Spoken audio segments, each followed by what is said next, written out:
Hi. So I hope you can hear me now.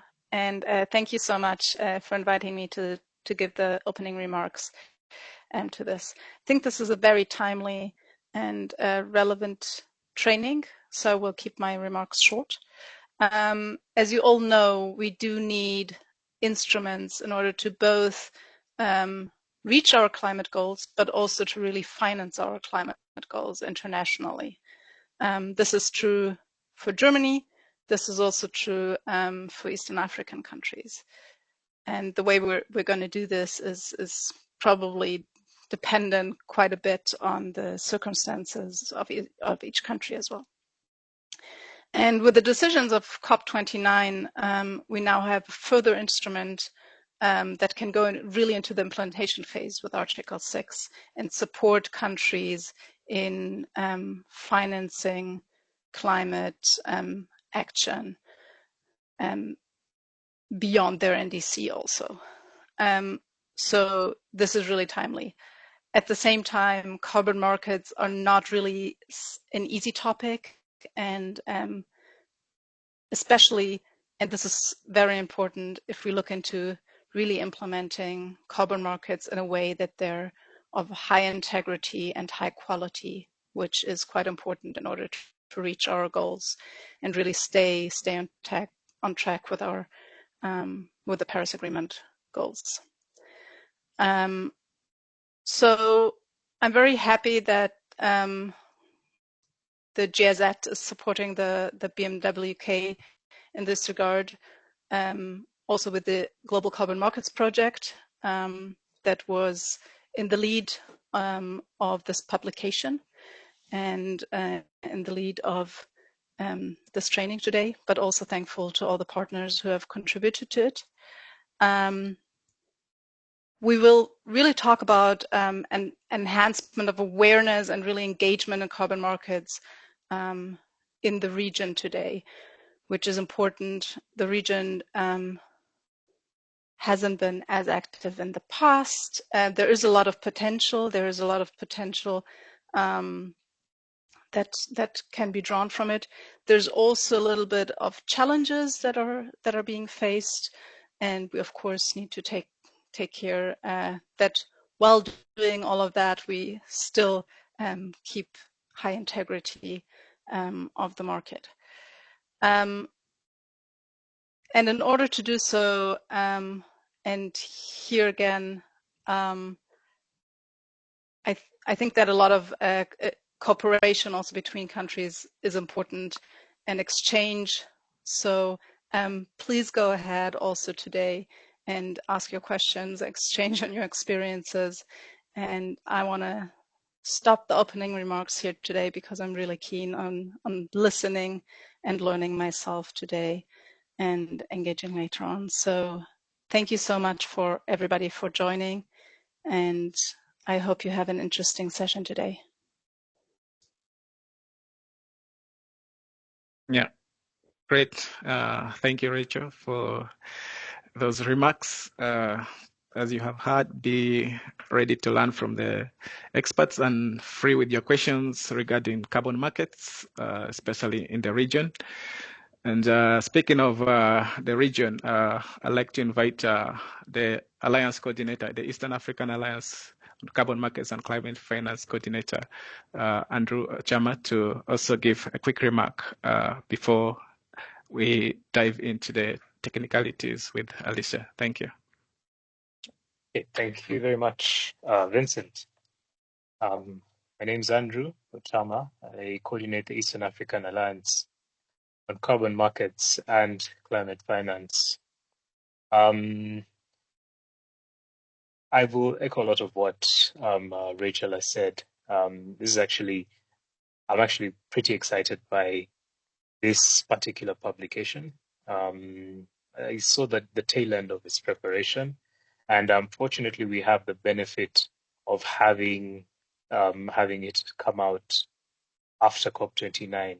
So we do have a bit more clarity, a lot more clarity actually, on the regulations for Article 6. And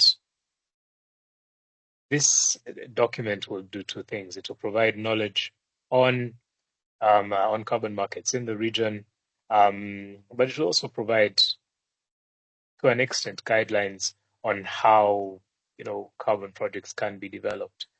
At a point like this, where there's so much interest, clarity is needed. It's important that we understand what the carbon markets are currently, where they've come from, and grasp the potential of carbon markets to finance sustainable development. I want to appreciate partners who put this together. Perspectives Climate Group, who did the technical work, together with GIZ, Global Carbon Markets Program, and here in WK. Knowledge like this is important, especially making sure that in the long run, the legacy of our work towards carbon markets does not stop at one meeting or another, but then we have a physical reference point where we can pick up the knowledge and hopefully see some impact coming in the carbon market sector.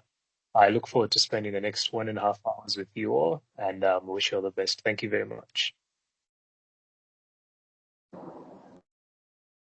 Yeah, thank you, Andrew.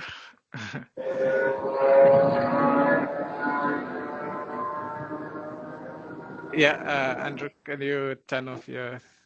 No, yeah, someone. Thank you for muting. Now we're going to the technical aspects of this training. That is the training itself, starting with a presentation from Alicia. Alicia, you're welcome to go ahead with your presentations. Thank you. Thank you very much, Vincent, and I hope you can all hear me well. And also thank you to Rachel and Andrew for their encouraging open remarks. It's great to see so many people joining this webinar today and to see so much interest and curiosity to dive into carbon markets, especially in the Eastern Africa region. I will now present an overview of international carbon markets before handing over to my colleague Stefan, who will lead a discussion on the Eastern African context. And as Vincent said, please feel free to put your questions in the chat. And then we have time for Q&A in between. Great. So let me change the slides. Yes, overview of carbon markets. So I will cover some basics, and if you have specific questions, we can also dive into those later on. So carbon markets are a great opportunity to allow public and private actors to cooperate and work together across national and sectoral boundaries to achieve mitigation targets. Currently, countries worldwide as a whole are not on track to achieve the goals of the Paris Agreement of limiting dangerous levels of global warming to below 2 degrees Celsius. So we need additional efforts globally to mitigate climate change. And carbon markets can support to finance mitigation activities. And generally, there is a distinction between compliance carbon markets and voluntary carbon markets that I quickly want to go into. So compliance carbon markets refer to trading of greenhouse gas units to comply with international or domestic obligations.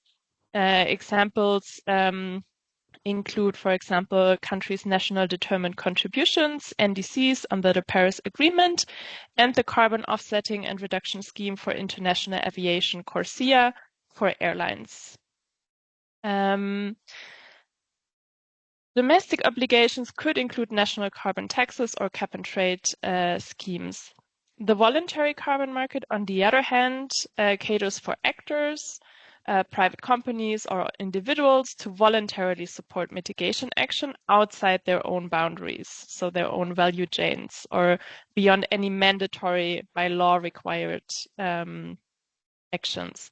And typically, voluntary carbon market buyers are, as I said, private companies that seek to voluntarily offset the emissions from their operations or flight or products and make carbon neutrality claims. I now want to go a bit more into one specific compliance aspect, namely Article 6 of the Paris Agreement. The Paris Agreement establishes greenhouse gas emission reduction commitments for all countries. These are called nationally determined contributions. And Article 6 of the Paris Agreement allows countries to voluntarily cooperate in carbon markets. And there are 3 articles that are especially important, namely Article 6.2, which is an accounting framework and regulates cooperative approaches between countries and non-country stakeholders. Then we have Article 6.4, which is an international mechanism.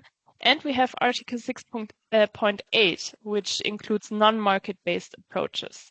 Today, in this session, we're mostly looking at the first 2, but we have also included a reference in the explainer to the latter one. So if what I'm telling you now is too fast or you want to read it up, you can also find this information in the explainer or ask your questions in the Q&A later.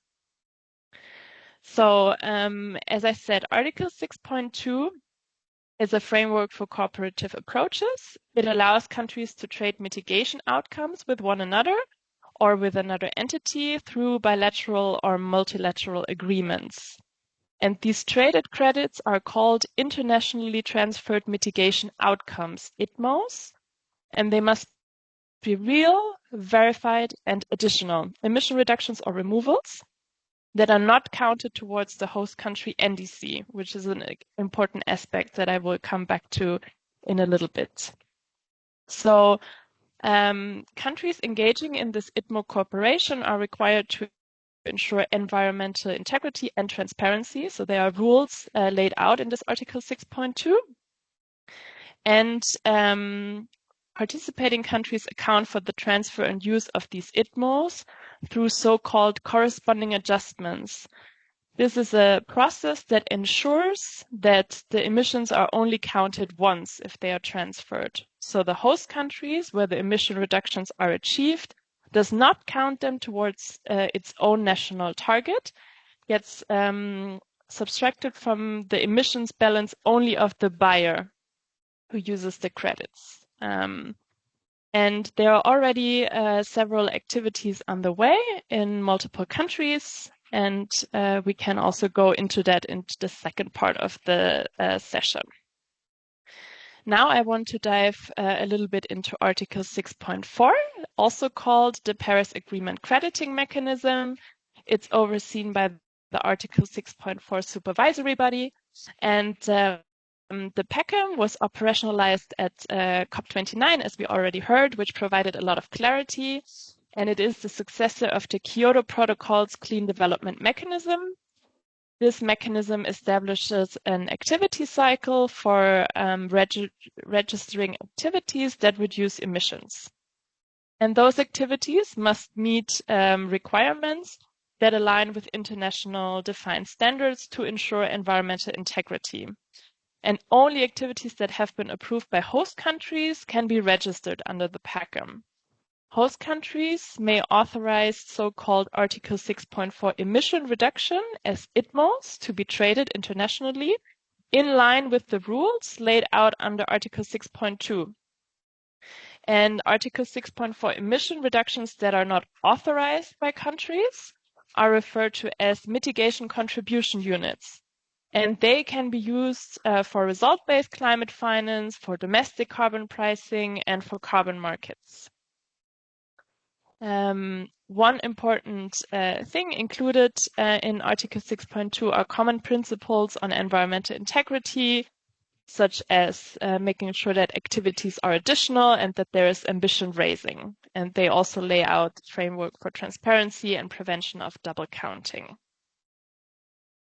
Great. Then I would like to continue and present to you a bit on carbon credit generation and use. So on the top level here, you see different mitigation activities. So it could be e-mobility, it could be RED+ activities or others that reduce emissions or enhance carbon sinks. And Those might generate carbon credits if they meet certain eligibility criteria. Carbon crediting programs register eligible activities and issue carbon credits against mitigation outcomes that meet their criteria. Programs can be on different levels: international, private, bilateral, or domestic, like the Verified Carbon Standard from Verra, Gold Standard, or the PACAM. And when we go one level down, you see authorization as a step in the carbon credit generation and use. So carbon credits may be authorized by a host country as an ITMO in line with Article 6.2 rules. And ITMOs represent mitigation that is not counted towards the host country's target, as I explained with the corresponding adjustment. A country can authorize an ITMO for different uses. For example, it can be used towards another country's NDC, its national target. It can also be used towards the international mitigation purpose, like CORSIA for aviation, or it can be used for other purposes, like voluntary emission mitigation targets or domestic use of ITMOs. And carbon credits are typically sold and bought in carbon markets, and they can be used by public and private actors, generally speaking. After having established those basics, I would like to dive into carbon credit integrity. As we have already heard, this is a crucial point. There have been scandals and there are some trust issues in carbon markets with concerns over baselines or questionable additionality, possible negative environmental and social effects. And therefore, it's important to really focus on integrity and ensure that carbon credits meet certain standards for environmental and social integrity. Social integrity here refers to safeguards, benefit sharing arrangement, for example, with local communities, or stakeholder consultations in the carbon credit generation process. Additionally, carbon projects must be additional, so they cannot be carried out anyways or with already available funds. They should avoid overcrediting, so have conservative baseline scenarios. They have to be verified by an independent third party. And they should avoid double counting of emissions, or that emissions are moved outside the project area or released later. And some initiatives have been established, like, for example, CORSIA or the Core Carbon Principles. They have been launched to strengthen the integrity in the market. And also the Paris Agreement crediting mechanism that I introduced earlier sets global standards for high integrity credits. And high integrity credits are especially attractive because they usually fetch a price premium. So buyers are usually willing to pay more for high integrity credits. Great. Going a little bit into some considerations that are important to keep in mind when thinking about carbon markets and potentially engaging. I want to here show you a typical activity cycle for carbon credits. It's not technically a cycle because only the steps 4 to 6 are repeated. And you can see here that there are different actors involved. For example, mitigation activity developers, validation and verification bodies, carbon program administrators, and there might be much more actors engaged, for example, banks or private sector finance institutions, government stakeholders, but I tried to simplify this here a little bit, so I will focus on those 3 actors. And we start with step 1 in the activity cycle, which is the activity design. As a mitigation activity developer, you usually select a methodology and a carbon crediting program for your activity. So an activity can be a cook stove activity, RED+, e-mobility, mangrove projects, and many, many more activity types. And carbon crediting programs offer a selection of already approved methodologies for different types of activities. But project developers can also propose new methodologies for approval. And they usually start with developing activity design documentation. For an Article 6 activity, this is called a mitigation activity design document. And those documents have to be in line with the carbon crediting program's requirement. So depending on which program the developer chooses, there are slightly different criteria. Then when the activity has been designed and put in writing, it goes on to step 2, the independent validation. So an activity developer submits the activity design documents to a validation and verification body accredited by the Carbon Credit Program. And the VVB assesses the activity design against the program's criteria. So they look if everything is in order. And during the validation, the VVB may also require the activity developer to provide additional information or clarification and to slightly change the documentation. And based on its assessment, the VVB will then give a positive or negative validation. And if it's positive, the activity moves forward to registration. So here the Carbon Program Administrator comes in.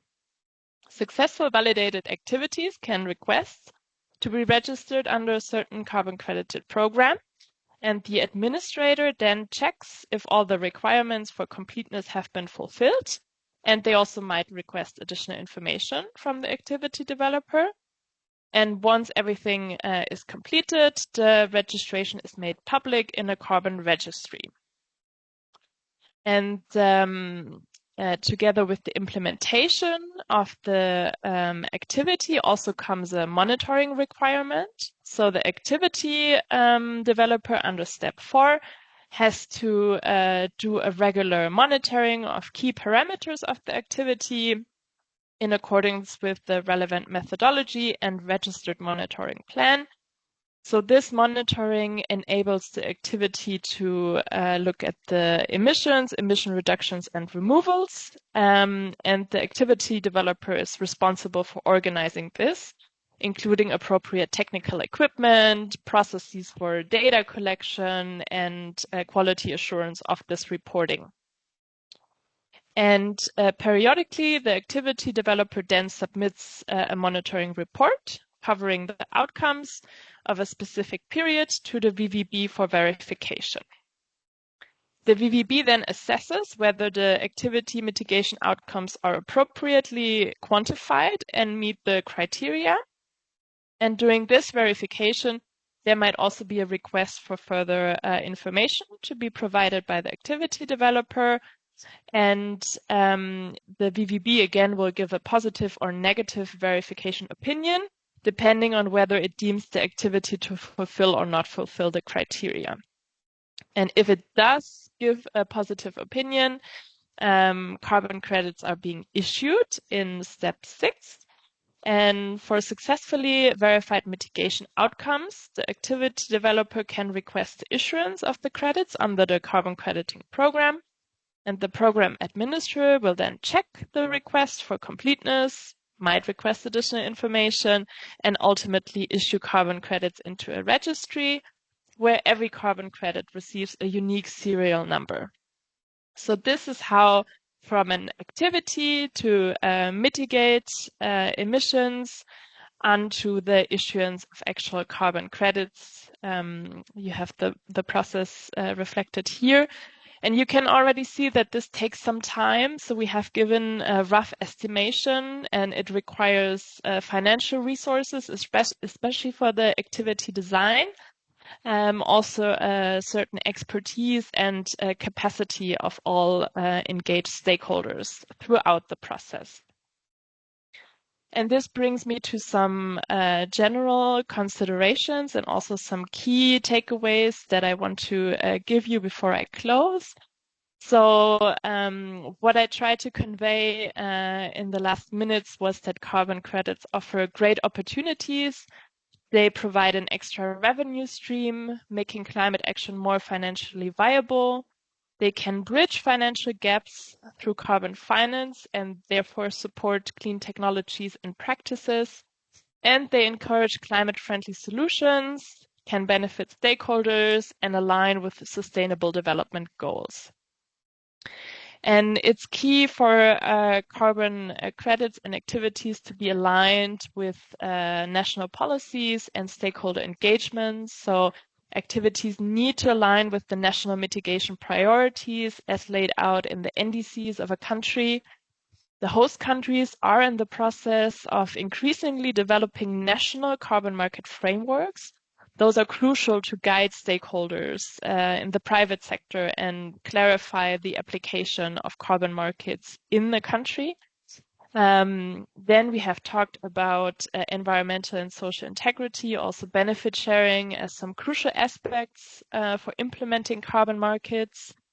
And we also touched a little bit on some transaction costs that can be involved that is important to keep in mind for activity development, and that revenues from carbon credits are usually made available upon demonstrating results. So this is called result-based finance. So the money comes after implementation of the activity, which requires some upfront climate finance most of the time. And issuances typically start in the second or third year and can occur annually thereafter. And with this, I would like to close my presentation, and I'm very excited to hear your questions and comments. Thank you very much.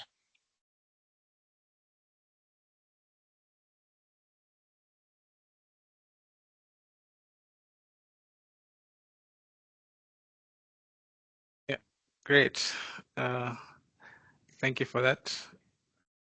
I think this next session is moderated by Andrew.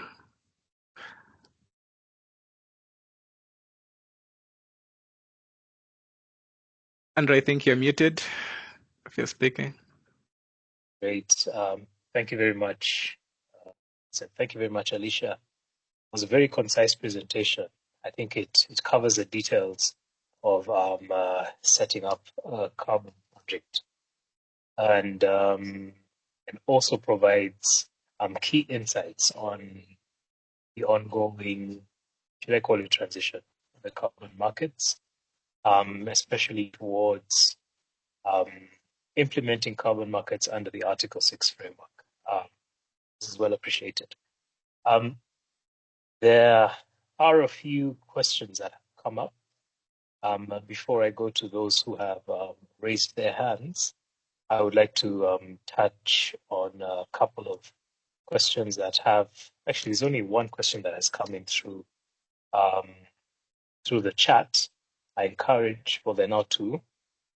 I would encourage anyone who has a question to add it to the chat, both for follow-up and for quick follow-up, and also for legacy. From Kanundu, who has asked, how can one be accredited as a registered carbon credit valuer? Just to emphasize, there'll be two people who will be responding to the questions. There's Alicia, who has gone through the presentation, and then Stefan. Stefan's camera is also open. Stefan is also with perspectives. So how can one be accredited as a carbon credit valuer? I would address this in two ways. One, as a VVB, because you do participate. A VVB is an auditor. And the second one, as a program that is able to value carbon credits. How would you address that? Yeah, maybe I can go first and then hand it over to Stefan to add. So I would say that there are different processes to become accredited. So this is a bit of a generic answer, but it's clear that also there is a strong need for more locally accredited VVBs, although the requirements are slightly different from different programs. And Stefan, please come in and add to that. No, I very much agree. Now, the term valuer is not 100% established. So I think if we mean auditor, it's exactly like you said. The crediting program accredits the different third-party independent auditors.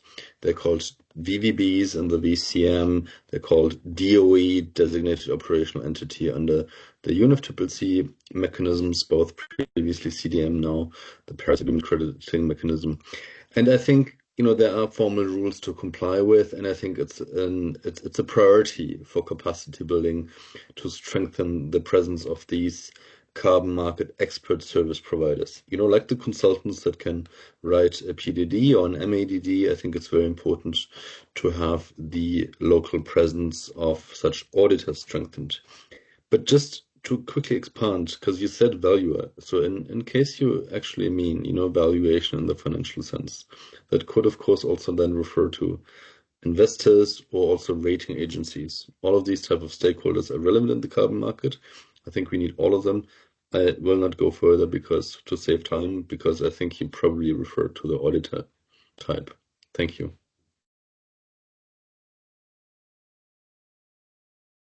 Thank you for your responses. I will put two questions forward. One will be more direct. This is from Shalon Muhammad, who asks, can the mitigation activity developer be the carbon program administrator as well? I think I'll show you jump at that. Then Paul Asimwe asks as well, I wonder, apart from the strong emphasis on environmental and social criteria, what has really changed in methodology? I know there's a methodology process going on. Doesn't this make matters a little bit more complicated for developing countries? Both of you actually can respond to that. Yeah, Alicia great. first, alphabetical order. Yes, thank you. Great questions. Thank you very much. Really excited to see those. So in my experience, usually mitigation activity developers and program administrators are not the same, but I let Stefan comment on that as well.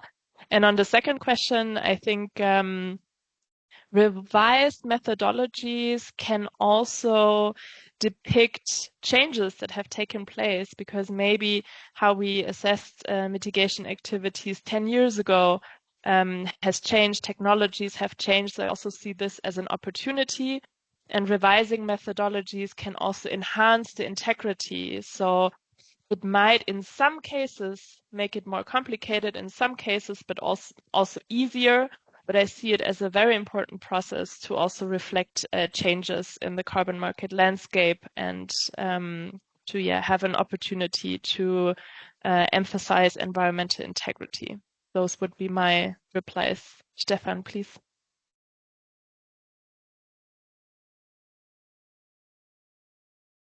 You're still on mute.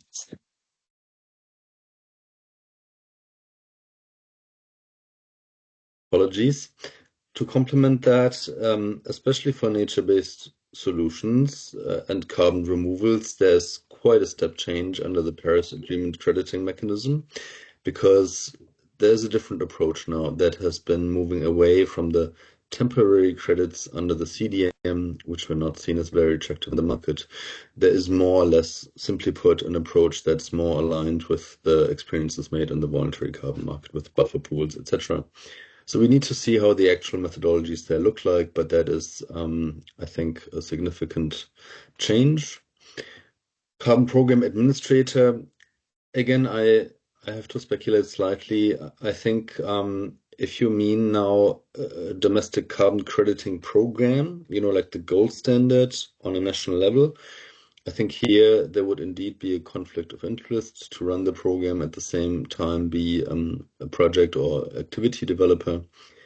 But if you refer to a programmatic approach, like what we knew under program of activities, there are various business models that we've seen in the past and still see going forward, where there could be one managing entity that is at the same time implementing the project, or it could also be, an organization like, for instance, a financial institution, a bank who runs the program but doesn't implement, but facilitates then the implementation by a variety of different mitigation activity developers. So on that side, both would be possible in my view. Thank you.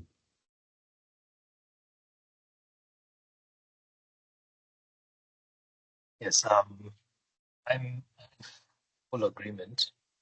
It is possible for very many of the project developers currently also leads themselves project implementers as well.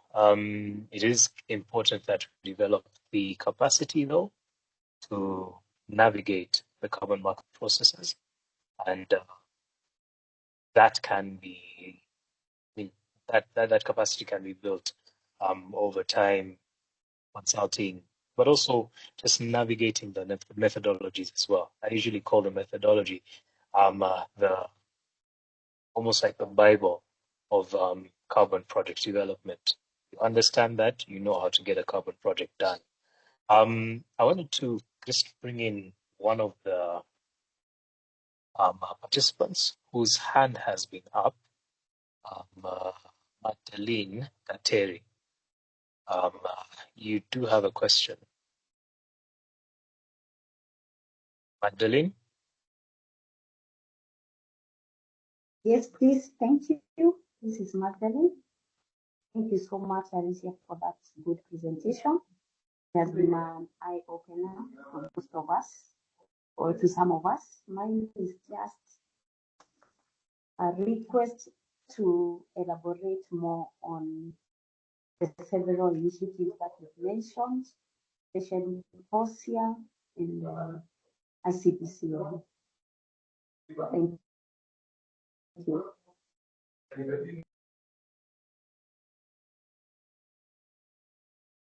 So if I understood you correctly, the question was about the different uses for carbon credits. Is that correct? Yeah. So great question. Yeah, Mhm. May I come here? You talked about the different initiatives that carbon market has like COSIA and also ICDC. Mine was just a clarity or to give an insight for an elaboration on the same. Thank you. Okay, it's about the initiatives in the carbon markets. Great. Yeah, happy to dive a bit more into that. And we have also included that in the explainer. There are various different initiatives that tackle also different aspects of carbon markets and their integrity. So I have presented some initiatives like the ICBCM core carbon principles that try to set some principles for the integrity of a credit. Then there are also other initiatives that focus more on the claims, for example, that companies make and how private sector companies can contribute to fighting climate change and how they can make credible claims about, for example, their activities. And then there are also initiatives that regulate, for example, the use of carbon credits on a national level. I think it would take a separate webinar to go into all the initiatives because there are so many out there. But I recommend to also take a look at the explainer to have a bit of a more detailed overview. And of course, Stefan, if there is any other initiative in particular that you'd like to highlight, then please do so. No, nothing to add, and I think we have a lot of questions. Thank you, Alicia.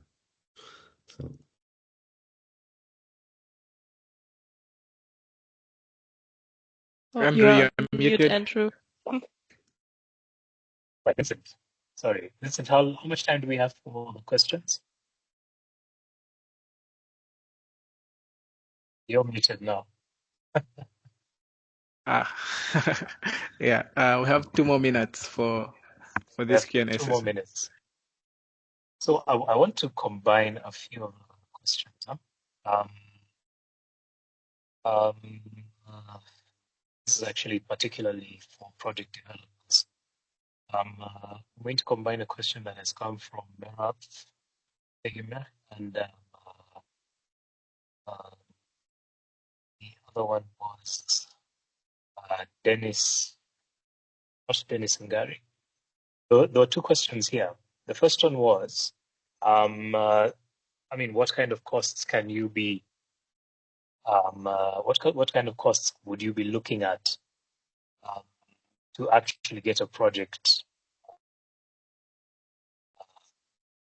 credited, certified for its mitigation impact? And then this is a very, I think it's key for our project developers, looking at the fact that we're trying to reach out to the private sector and get them involved in the carbon markets. What strategies can they employ to bridge the financial gap, initial phase, and successfully navigate the project cycle as just mentioned? Yeah, great and crucial question about how to finance mitigation activities and the costs implied. I think I also tried to highlight this one of the key aspects when considering the further rollout and implementation of carbon markets. I think there are various different costs implied across the activity cycle. So there are some resources required in the activity design for sure, depending if there's already an existing activity or an idea, also the capacity of the people involved.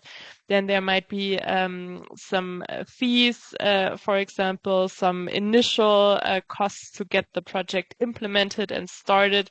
So I feel like every step of the activity cycle might require some financial resources. And there are different programs available for climate finance. So from international donors or banks, there are private sector entities and financiers interested in investing in carbon mitigation activities.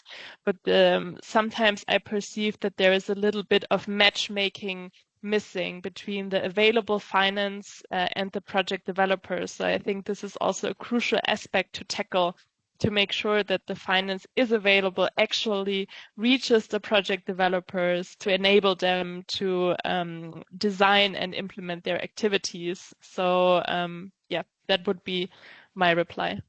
Thanks. Okay, thank you very much. Just before we transition, there have been, there are really good questions that have come up. One would want to understand, how Germany is actually readying itself for Article 6 implementation. There is another question from Asefa Tofu on VVB capacity development, which is something that the Alliance is currently actually involved in. We will communicate on that in the near future. There is another question on regional approaches to evaluating and certifying projects. And then related to that as well, from Usman Baji, there was a question on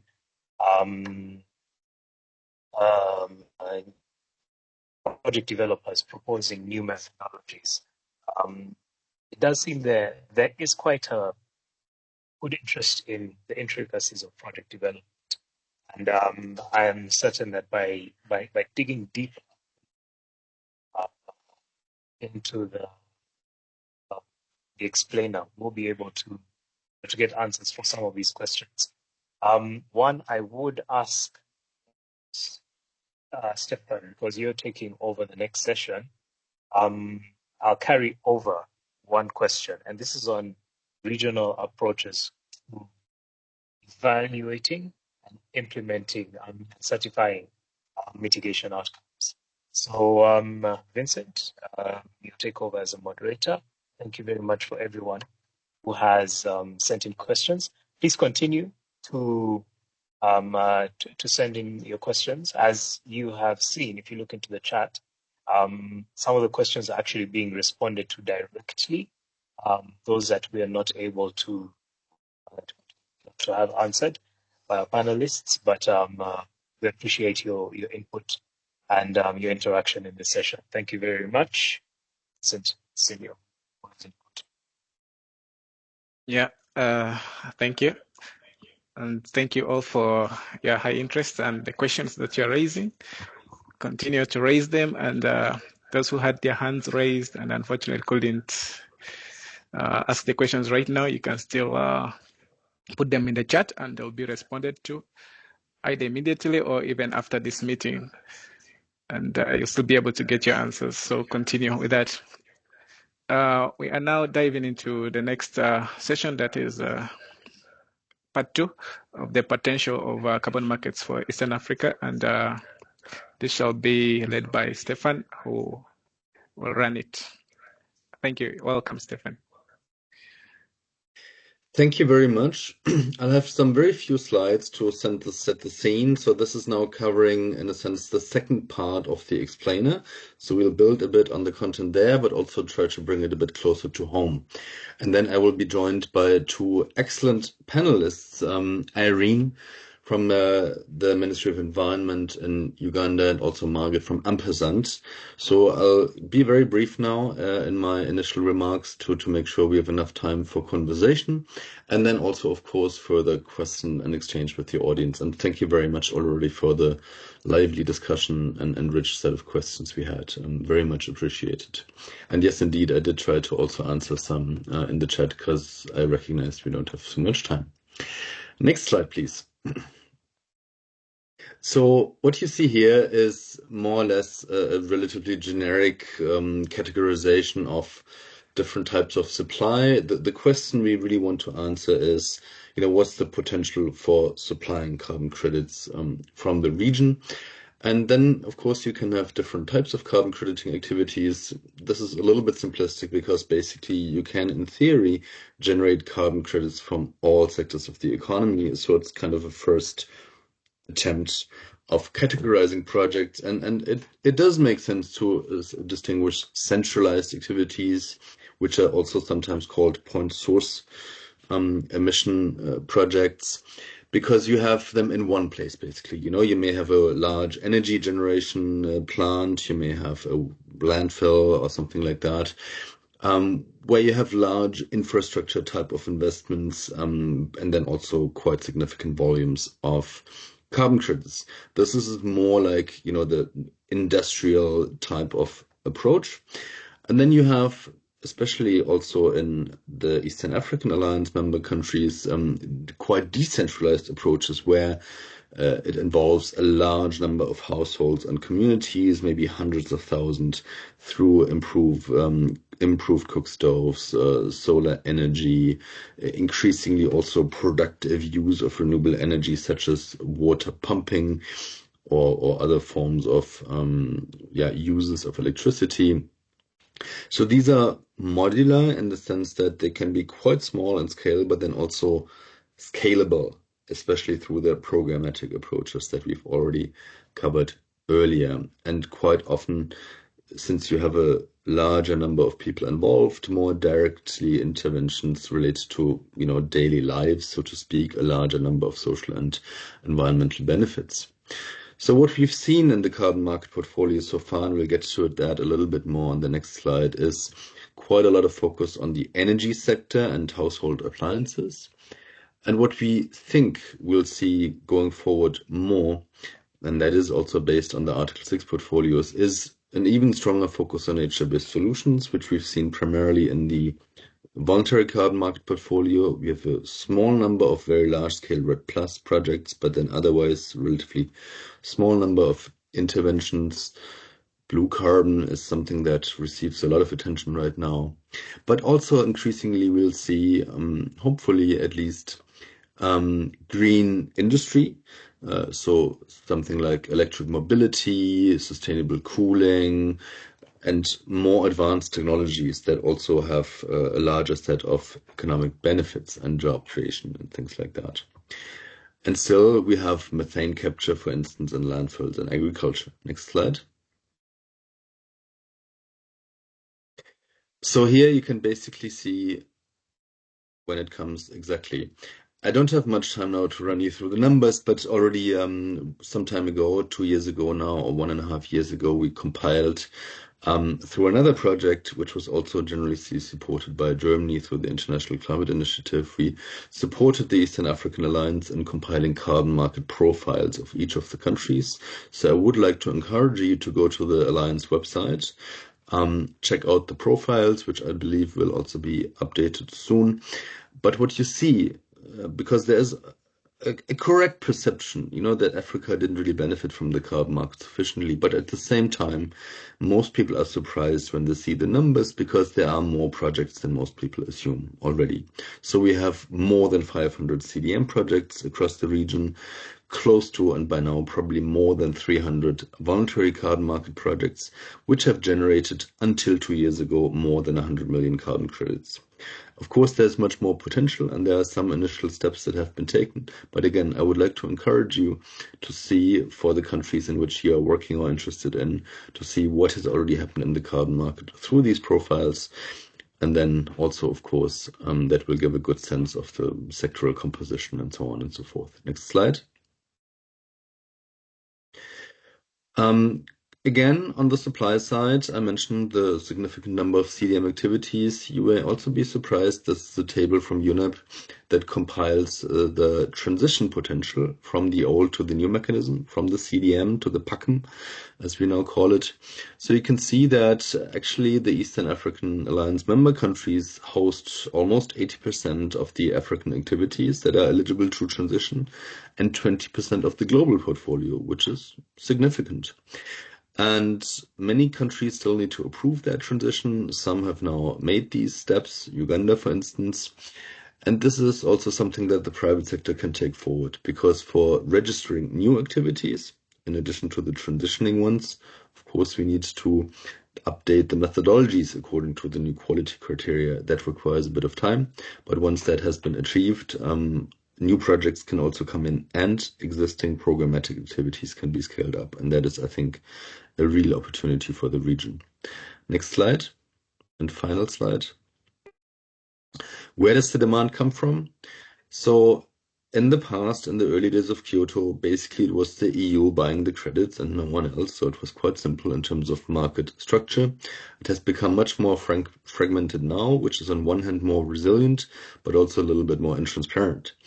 So on one hand, you have companies who buy for voluntary purposes or corporate responsibility purposes, sometimes also if they are under a compliance scheme like an emissions trading system, not only in Europe, but also increasingly in Korea and China and other such jurisdictions. And you have governments who are buying it most for their NDCs, sometimes also buying credits to use them as a means for verifying impacts of climate finance. So unfortunately, we don't see too many NDCs that are generating significant demand. We have Japan, we have Switzerland, Sweden, we also have Korea now. But it's still not sufficient to create a very significant demand. And I think the currently ongoing NDC update period is really quite crucial to send a signal to the market about how serious countries are in using Article 6 as a formal means of achieving their targets and hopefully also strengthening their targets.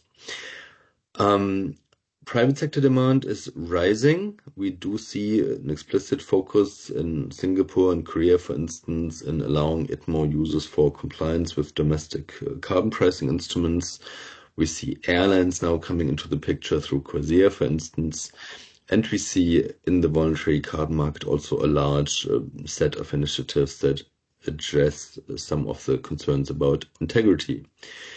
It's clear that buyers have a very strong interest in managing reputation and avoiding any concerns there, and that is typically achieved through projects with high sustainability impacts, with ITMO authorization or other labels such as CCP from the ICVCM initiative, the core carbon principles, and of course the activity type, etc., etc. But what's clear in our view going forward, and this is my closing remark then, Regulatory clarity really is key to unlocking demand. We need stronger signals in terms of demand, and we need to align the international cooperation practices with national policies. Some countries have now started to undertake such readiness efforts. Last slide, please, Alicia. So you can see that on one hand, we have now achieved the COP29 decision on Article 6 international rules, and now now governments are translating these multilateral rules into national frameworks. Many countries in the region are very advanced, also in the international context. You see the main examples here. So Rwanda, Kenya have been the frontrunners. Uganda also very closely now following up with a set of domestic regulations. Ethiopia is now also beginning to work on national carbon market strategies and draft law. So I would predict that within a relatively short amount of time, most likely this year, these domestic frameworks will be much more operational and available to provide all the country approvals and authorizations that will unlock supply at quite significant scale. So that's quite exciting. And I look forward to hearing more about, on a practical level, how that looks like at the both company and country level. So with that, I would like now to transition to the panel section of our workshop, and I would first like to invite Irene, since we just talked about country readiness. Irene, if you can hear me and can unmute yourself, can you please share with us Uganda's progress on Article 6 readiness with regard to domestic regulations and framework? And is Uganda open for business in the carbon market, or are there any remaining barriers or unresolved questions?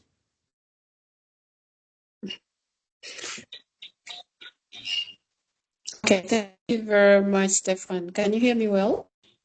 Yes. Okay, perfect.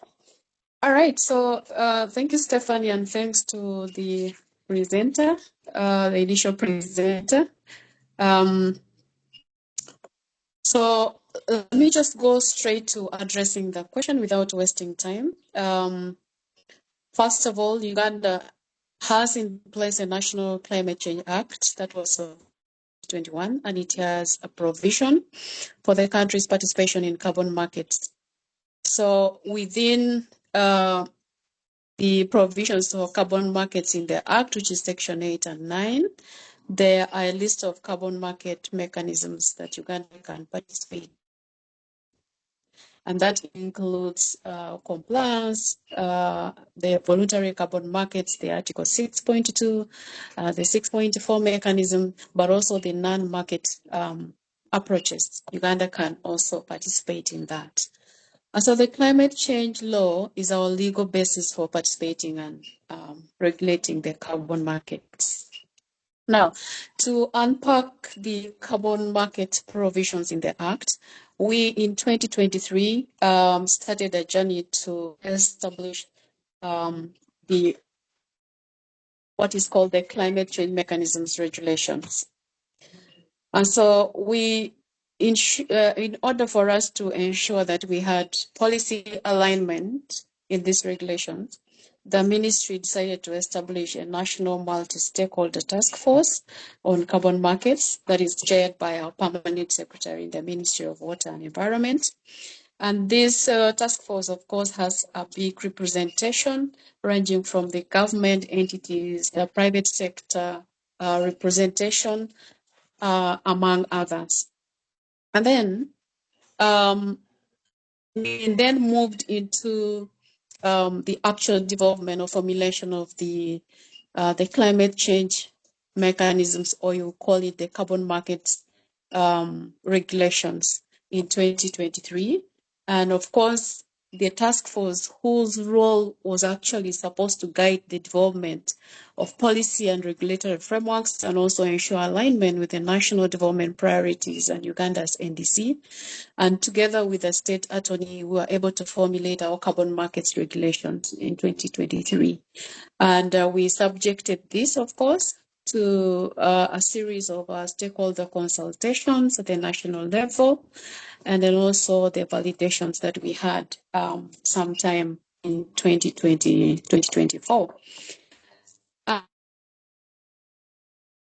Actually, this year in January, we had these regulations gazetted, meaning that the regulations for carbon markets in Uganda are now adopted, and we are ready to have the regulations implemented, have Article 6 of carbon markets implementation kickstart. So if I go back to the question which says that is Uganda now open for business, or are there remaining barriers or unresolved questions? Yes, I will say that yes and no. Why? Because on our way moving forward, after regulations have been put in place, we still have certain areas that we're trying to work through. As we, of course, try to pilot also these regulations. And while piloting the regulations, we have started already work and granted some project proponents who had already requested for letters of no objection, especially in the non-AFOLU sectors. We have already granted them some letters of no objection. But we are still working on some other remaining guiding instruments. For example, we are working on carbon markets guidelines, and this will be like an implementation tool for the regulations.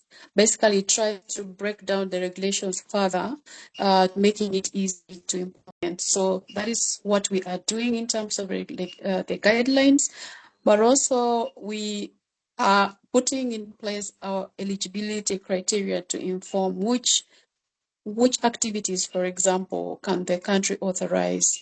Whereas we have NDC that is clear with the conditional and the unconditional components, but we think that is very critical for us to come up with this eligibility criteria, specifically to inform which activities the country can authorize. Still, we have also provided host country approvals for the CDM 13 projects transition. And so we think those ones will be our first Article 6.4 activities. So in terms of if we are ready or not, I think that we have developed a roadmap for implementation of the regulations. And in our roadmap, we have a number of activities that we plan to implement. One of them is the creation of awareness and dissemination. I noticed from the first presentation that, of course, the topic of carbon markets is quite difficult and needs to be unpacked. And it's the same thing that us here, we plan to try to unpack what carbon markets really are, and then also we disseminate the regulations with the different, for the different stakeholders to understand what Uganda's regulations on carbon markets really entail. And so with that, we also have to do the capacity building for, of course, the different stakeholders, the project proponents. They still need to understand the different, how to navigate through carbon markets. They still need to understand that. But also in the government sector, bearing in mind that the landscape for carbon markets has really changed and puts a lot more responsibilities now on governments. At government level as well, we're looking forward to having a number of capacity buildings for the country to be able to, for the government, for example, to be able to go through all the approvals and the reportings that are required under, the Article 6 mechanism. Excellent. So, yes, so that is it for that question. And I think we are ready, but also we still have other areas to resolve. Thank you. No, thank you. I mean, first of all, congratulations. I know that, getting such regulations gazetted, it's a crucial step. And I think having the legal status also for these, rules is absolutely crucial, because we are discussing also here commercial transactions at significant value going forward. And so I think this is a very good basis. Of course, we all know that Uganda had an impressive carbon market pipeline already in the past with 100 plus activities. And I think we hear also from your elaborations, that you're putting a lot of thought into that. So I want to thank you for being transparent about where you stand. Maybe it's a little bit too early now also to ask about future priorities, but allow me one more question, and I would also ask for a brief answer so that we have enough time for our second panelist and also some Q&A from the audience. But what priorities does Uganda have? Is it possible to already say that with regards to technologies and practices, against the new expected NDC 3.0, and who do you expect are the main buyers? Brief answer, please. Yeah, okay. Thank you. Yes, okay, briefly, yes. Thank you very much, Stefan. So in terms of technologies, prioritized technologies for the country, that first of all, our NDC, of course, has clear prioritized mitigation measures and policies per sector. And so there are technologies which are highlighted and also practices which are highlighted in our NDC too. But also in the technology needs assessment that we did sometime, we have prioritized mitigation, technologies and practices. However, maybe now moving into the NDC 3, we may need also to come up with clear, technologies and practices that as a country will be prioritizing. But of course, in the current, when you look at it, we have technologies like ranging registration, and e-mobility, among others. And so we are also in the process of formulating our NDC 3.0, but as a stock tech, which is already ongoing at NDC 2, we have mobilized a number of partners who are interested in supporting us develop the NDC 3. And we had already our first partners meeting a month ago, and we're now mapping out the modeling and assessment areas that each partner is interested in supporting. And we'll be having our next meeting soon, and that will inform the timeline when we will be finalizing our NDC 3. But we're looking at having it by COP30, of course. But in terms Excellent. of the,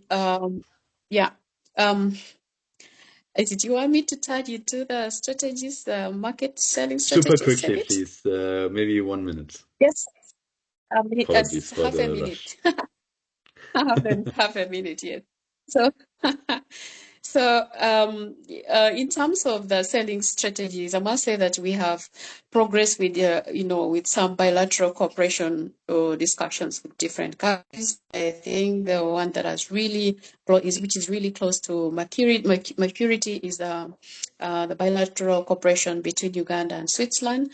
And we're looking at this as one of the, selling strategies when it comes to the Switzerland, for example, they click buying those credits from the different projects. We think that could be one of them.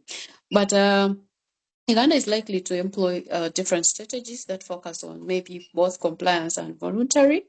But when it comes to domestic demand, I can not be able to tell right now. It's not clear yet because we do not have really like a carbon pricing instrument in place. Maybe that would make it very clear if our domestic demand will be high or not.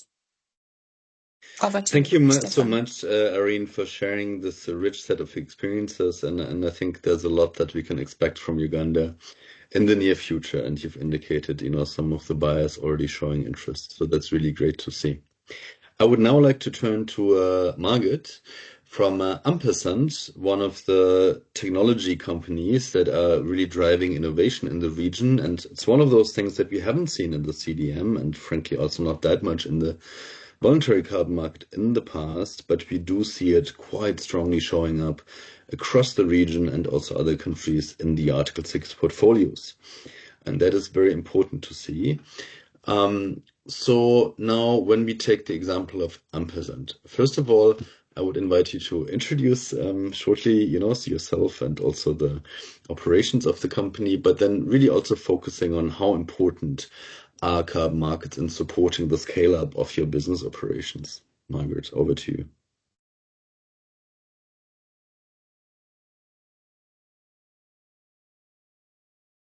You're still on mute.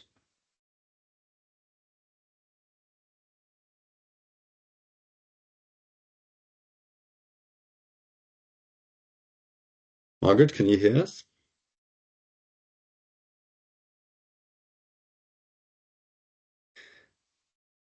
I would propose, if there's a technical hiccup, maybe we can take one or two audience questions, especially those, I think, to the panelists, and then can bring in Margaret after that, not to waste time. Vincent. Yeah, thank you, Stefan. Yeah, we've got some questions in the chat, but I think we can start with I see a hand raised up. That is for Wanyama Emmanuel. Yeah, please, you can unmute and have your question.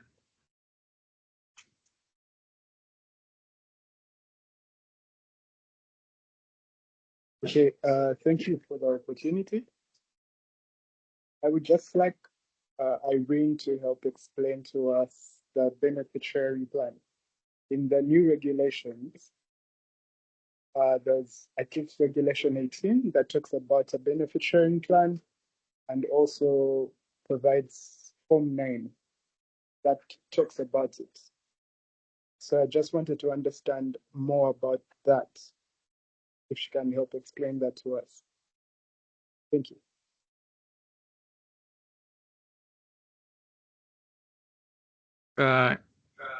Yes, thank you for the question. Irene, hope you got that. In the regulations, Yes, I did. Yeah, great. Yeah. Okay, thank you very much. I think I had the name Wanyama, I think. Thank you very much for that question. So in terms of the benefit sharing plan in our regulations, we say, first of all, I must make it clear that Uganda's regulations on carbon markets are not very prescriptive. There could be advantages to that, but also there could be disadvantages to that. But that is the approach that we chose as a country. And so when it comes to the benefit sharing plan, we decided to leave it open to the project proponents and the stakeholders who could be the beneficiaries to have an opportunity to discuss and agree on what kind of benefits and how they want to share those benefits. It's why our regulations say that we expect a project proponent to submit a benefit sharing plan in that Form 9.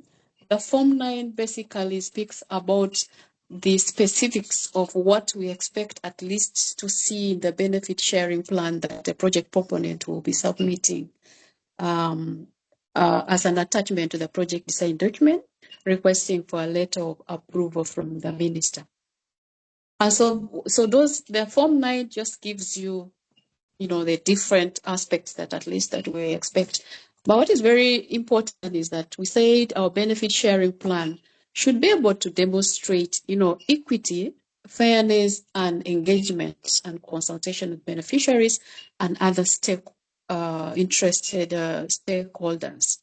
So we've given the opportunity to the two groups or to the two to be able to discuss and agree, come up maybe with their benefit sharing arrangement agreements or whatever it will be, but there should be really evidence that the stakeholders you're working with have agreed to the benefit sharing arrangement that you have put in place, and they can endorse for us to be able to grant the letter of approval of the project proponent. Thank you. I think I'm back. Are you able to hear me? Yes, we can hear you. Very good. Thank you, Margaret. Yes. Sorry for the technical hiccup. So for the sake of time, because we have a lot of people in the room, and so I think we cannot extend. But I was earlier expressing excitement about having you with us because it's a type of activity we haven't seen much in previous carbon markets, but want to see going forward. So if you can explain to us briefly what Ampersand is doing and how carbon markets are playing around and supporting your business, that would be great. Thank you. Fantastic. So yes, Margot Gould. Apologies for my voice. I'm coming off of a cold, but hopefully you're still able to understand me pretty well. I'm the head of impact and sustainability at Ampersand. Ampersand is one of Africa's leading EV energy tech companies. So we are cutting carbon emissions and driving clean economic prosperity for individuals and drivers, is specifically in the commercial motorbike industry, so the boda or motar industry in East Africa. We have over 5,500 bikes on the road now, which are traveling over 6 million kilometers per week. So that's 8 round trips to the moon every single week. So you can see that it would be a huge opportunity for carbon emission reduction, and that's something we're incredibly proud of, because part of what we've been discussing is the integrity of the carbon markets, and that's something that's really, really important to us. And all of our drivers are existing motorbike drivers, which means that they are leaving behind an ICE motorbike in order to get an electric one with us. So what we're doing there is we're really creating a novel, and a direct mitigation of emissions, which I think is really exciting about the e-mobility industry, and specifically the commercial industry and the partners that we work with directly. So again, that kind of high integrity and high quality is really crucial to us. As we're looking at what the potential for carbon financing means for Ampersand, we are a startup. We are planning to grow.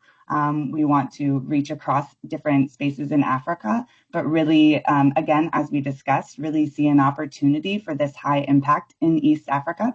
And we view the carbon financing as a really crucial way to ensure that we're giving value back to riders. So still as it stands, drivers are paying a slight bit more for electric motorcycles compared to their ICE counterparts, which means that by creating carbon financing mechanisms, we're able to give that benefit in part, that kind of revenue share, you might say, or that kind of shared impact model back to our drivers to ensure that they could potentially have lower pricing on their motorbikes, which would encourage more conversion over to electric.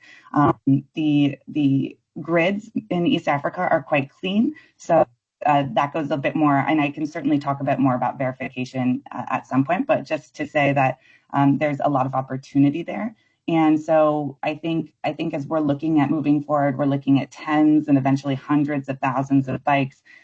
This carbon market is really, really crucial to allow us to ensure that, one, we can continue to run our business, but we can also ensure that high impact for our riders, who right now are saving about 50% of their income by switching to electric already. But we want to ensure that that continues, and we would love to, even drive that up. These are some of the lowest income earners in the region. So hopefully that's a good starting.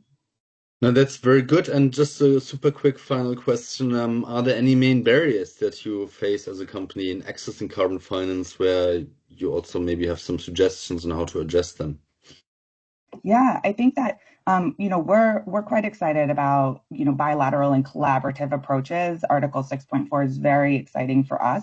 I think in part because of aggregation, right? So as an electric mobility company, we are quite small right now, but have ambitions to get really large, right? We have ambitions to transition or support transitioning all of the motorbikes to electric over the next 5 to 10 years. And so I think that this point about aggregation, about ensuring that we can create a centralized, or participate in creating a centralized methodology that brings all of e-mobility together, and be able to kind of create an aggregate value under Article 6.4 specifically would be amazing. And so I think that's a barrier now, but it feels like a real opportunity for not just Ampersand, but for the e-mobility industry in general in East Africa, especially.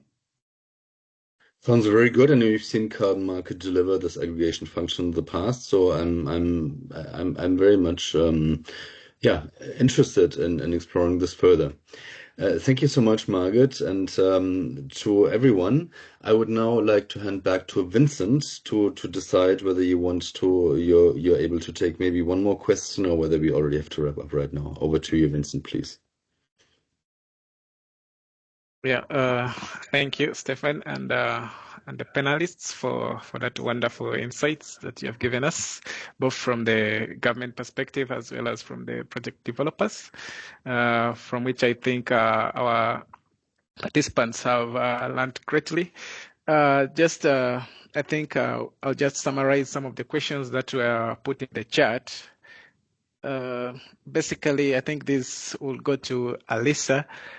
There are people asking how are carbon markets linked to the Sustainable Development Goals, and as well as what are the drawbacks of carbon markets that you see in addressing climate action.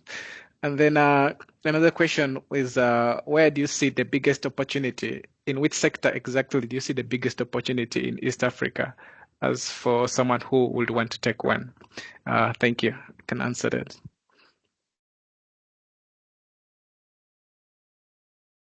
Yeah, Stefan, do you want to come in here? Go ahead.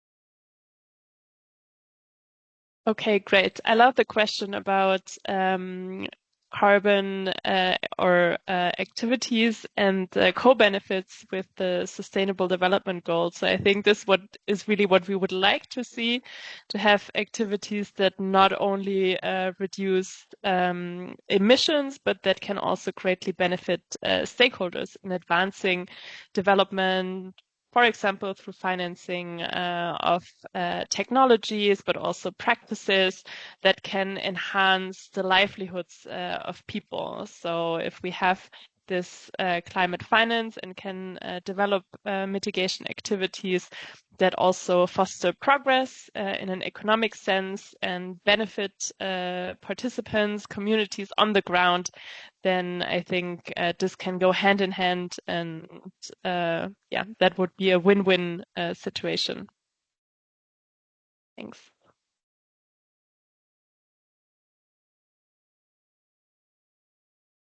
Yeah, great. Thank you, Alisa.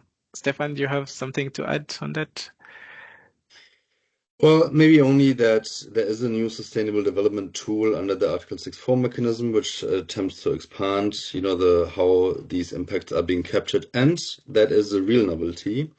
Also, safeguards and grievance mechanisms to address negative impacts. So a lot of carbon projects, not a lot, but a lot of the criticism on carbon projects was in the past also against negative social impacts. That's why we have on one hand the benefit sharing discussion, but we do now also have much stronger social and environmental safeguards and grievance mechanisms. So the governance of these mechanisms is more robust under the UN system, and we also expect that on the national level and in the voluntary carbon market, there will be an alignment with these new provisions under the Article 6 rulebook. Thank you. Yeah, great.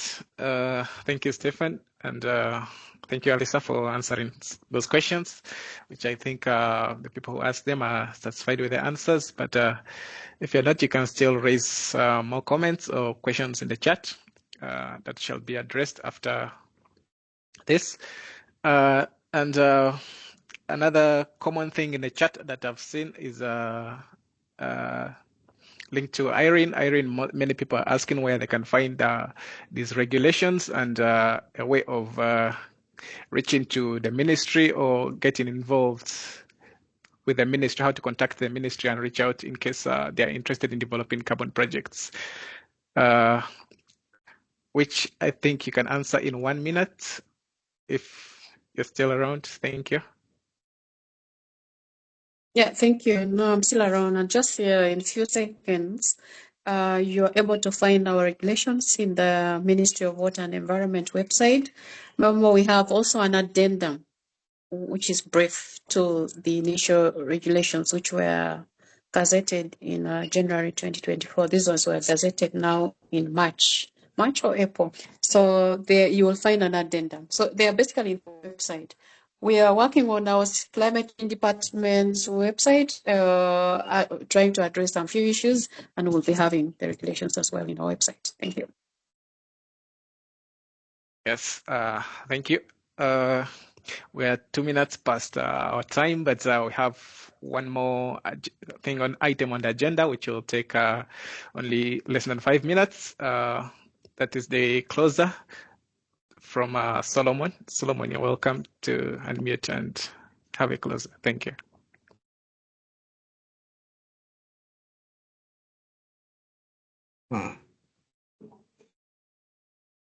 Right.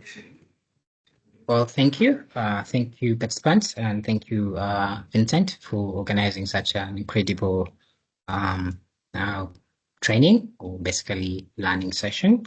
And to the presenters, it's been very great to have you here. I was checking through the chart and I realized that at one point we had a peak of 161 participants in the call, which means that there's a lot of interest in terms of what we are talking about today.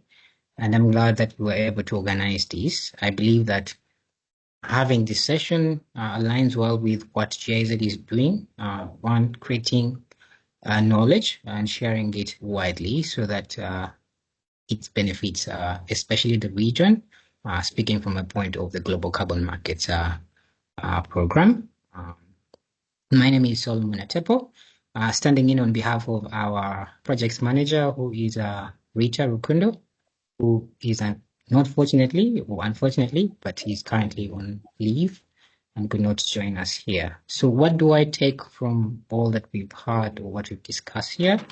One is that the timing is very, very right, and we are glad that we could organize such a wonderful session where I believe that we've had a lot in terms of learning for especially those who are new to carbon markets, but also those who have been in the space and are still not yet sure of what's developing. Please feel free to definitely check the explainer to get more details in addition to what has already been shared. Two, I would say that from what we've already received from the presenters, Alicia sharing the status of the different countries, and of course, Irene bringing in the context of Uganda, we would say that we're on the right track as a region in terms of preparing for the carbon markets or Article 6 implementation. So we encourage the exchanges to go on, and we're glad that we could have, of course, the participation from the developer and also from the government to share a bit of their experience and insights. Thirdly, I would say, and just borrowing from what you've already shared, there's still a lot of need, especially in building capacity. While looking into the chart, you would see a lot of questions about the capacity of the verifiers, for example, the VVB. So that really stands out and it aligns with what GCM is doing and working, of course, with the Alliance and different players in the space. So that's something that we will definitely take on, ensure that we continue to foster these exchanges and learnings and continuous collaboration. And lastly, maybe as a last point that I would take from this meeting, this exchange stands as something that presents an opportunity for the different stakeholders to learn and learn and network and of course create more numbers in terms of people who can share information to the public about the opportunities that exist that we can tap as a different stakeholders in the space. So moving on, and I think this, of course, ties to what we have been doing with the ministries, from the different partner states, working with the Alliance itself to ensure that we continue to facilitate the exchanges and continuous learning. I would encourage all of us from this meeting to explore the different websites. I think that we shared some resource through the BMWK website, but also the Alliance website, which is being updated. We also learned that CCD, for example, in the Uganda's case, is updating its website, which will provide a lot of resources that we need to take on. And lastly, for me as an individual, it's been an interesting discussion. I just wish it could continue more and more.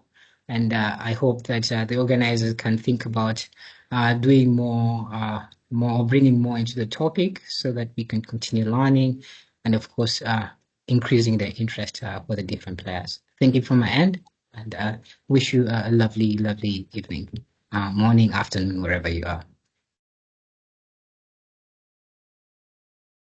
Yeah, thank you. I think with that, we have come to the close of this training, but you can contact the respective people that you have seen in this this meeting for further guidance or any queries that you might have. Thank you all, and have a blessed day. Bye.